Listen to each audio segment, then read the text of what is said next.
Perkenalkan, nama saya Markeno Barus dengan NIM 210306159 dari Peternakan kelas C Fakultas Pertanian Universitas Sumatera Utara. Saya akan menjelaskan struktur molekul dari enzim serta contohnya. Enzim yang strukturnya sempurna dan aktif mengatalisis bersama-sama dengan koenzim atau gugus logamnya disebut holenzim. Secara ringkas, struktur sebuah enzim yang aktif dapat dilihat pada gambar berikut ini. Yang pertama yang di atas adalah enzim atau holenzim, protein apoenzim, dan kofaktor. Di bawah kofaktor ada molekul organik atau koenzim, contoh vitamin FAD. Molekul anorganik atau ion logam, contoh F-2, Mn-2. Kofaktor beberapa enzim dapat terikat secara lemah atau terikat secara kuat atau permanen. Jika kofaktor terikat kuat dengan protein enzim, dinamakan bagian prostetik. Tidak semua enzim memiliki struktur yang lengkap, terdiri dari apoenzim dan kofaktor. Contoh enzim riboklase pankreas hanya terdiri atas polpeptida dan tidak mengandung gugus kimiawi yang lain. Berikutnya ada dua model cara enzim bekerja. Yang pertama dapat dilihat pada gambar di atas, model kunci dan anak kunci yang diusulkan oleh Emil Fischer pada tahun 1894 yang menyatakan bahwa bentuk molekul substrat dengan sisi aktif enzim serupa dengan anak kunci dengan kuncinya. Yang kedua, induced feed model diusulkan pada tahun 1958 oleh Daniel E. Concealat yang menyatakan bahwa terkaitnya substrat menyebabkan perubahan konfirmasi pada bagian sisi aktif enzim. Enzim tambah substrat, kompleks enzim substrat. Berikutnya menjelaskan klarifikasi enzim secara internasional dan berikan contoh enzimnya. Banyak enzim yang telah dinamakan dengan menambahkan akhiran AC kepada nama substratnya, misalnya urase mengatalisis hidrolisis urea, amilase menghidrolisis amilum. Tetapi banyak pula enzim yang dinamakan tidak berdasarkan nama substratnya, misalnya tripsin dan pepsin. Juga ada enzim yang dikenal dengan dua nama, misalnya amilase yang dihasilkan kelenjar ludah dinamakan pula vitalin.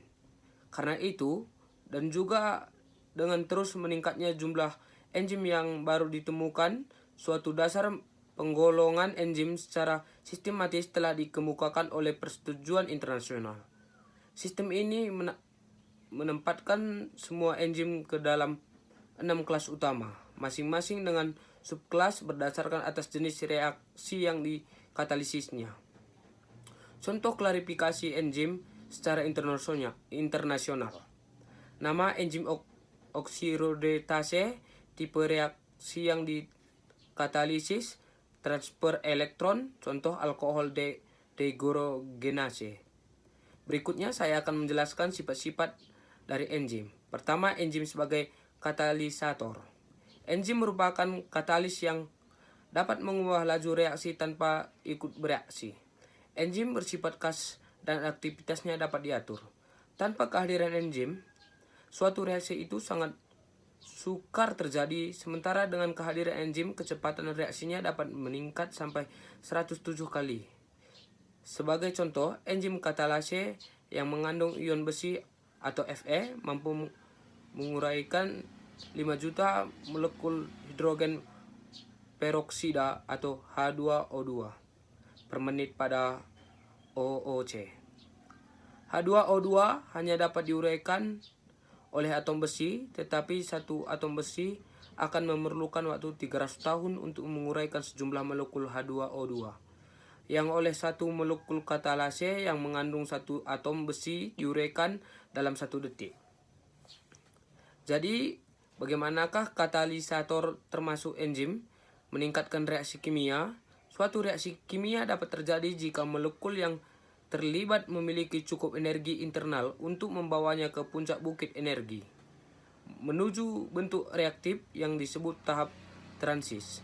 Energi aktivitas suatu reaksi adalah senyawa energi dalam kalori yang diperlukan untuk membawa semua molekul pada satu mol senyawa pada suhu tertentu menuju tingkat transis pada puncak batas energi. Suatu reaksi kimia dapat dipercepat dengan dua cara, yaitu pertama meningkatkan suhu dan kedua memberinya katalis. Kedua enzim itu suatu protein. Struktur dari suatu enzim tidak lain adalah protein karena aktivitas katalitiknya bergantung pada integritas strukturnya sebagai protein. Walaupun ada beberapa senyawa yang dapat bertindak sebagai katalis, misalnya RNA.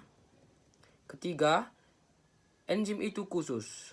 Fungsi enzim itu tertentu. Tiap perubahan zat tertentu diperlukan suatu jenis enzim tertentu pula.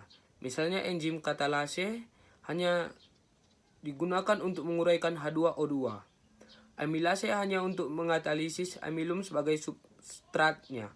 Keempat, enzim ada yang bisa bekerja bolak-balik. Beberapa enzim kerjanya dapat bolak-balik, misalnya enzim lipase dapat bekerja untuk mengatalisis molekul lemak menjadi komponen penyusunnya, yaitu asam lemak dan gliserol, atau sebaliknya menyusun lemak dari komponennya. Berikutnya saya akan menjelaskan secara singkat bagaimana proses katalisator dalam proses bekerja.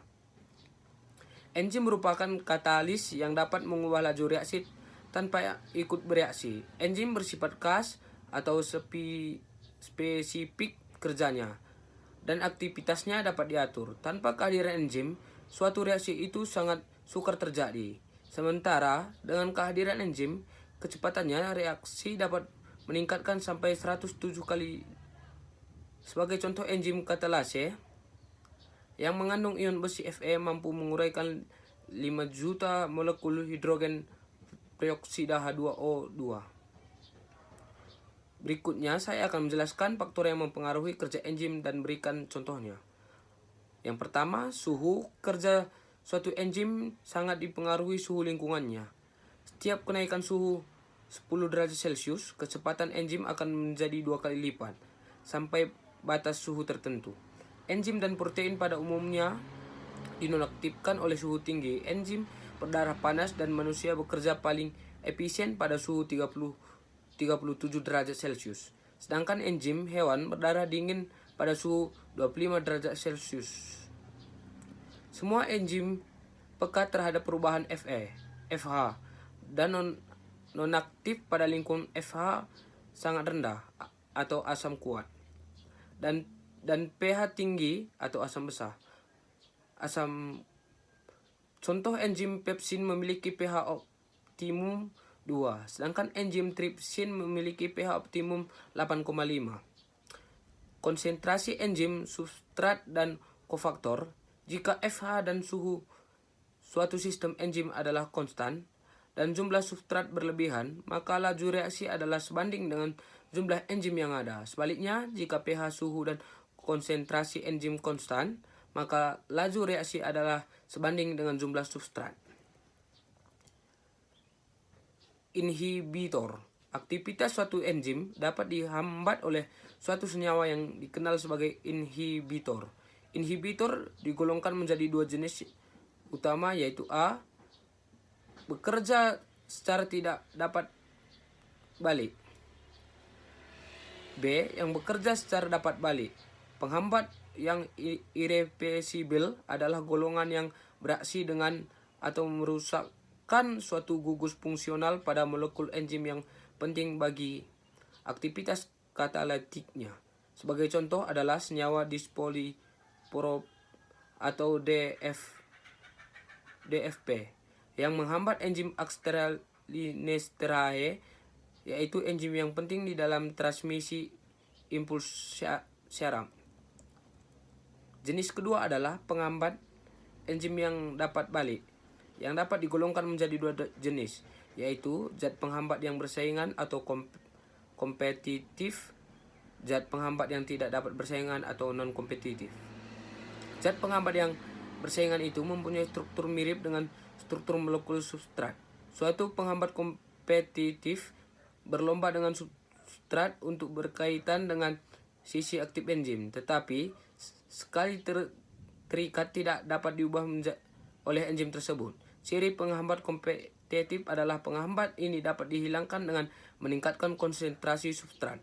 Contoh, jenis penghambat kompetitif adalah penghambat kompetitif dehidrogenase suksinat oleh anion melonat dan oksalonat.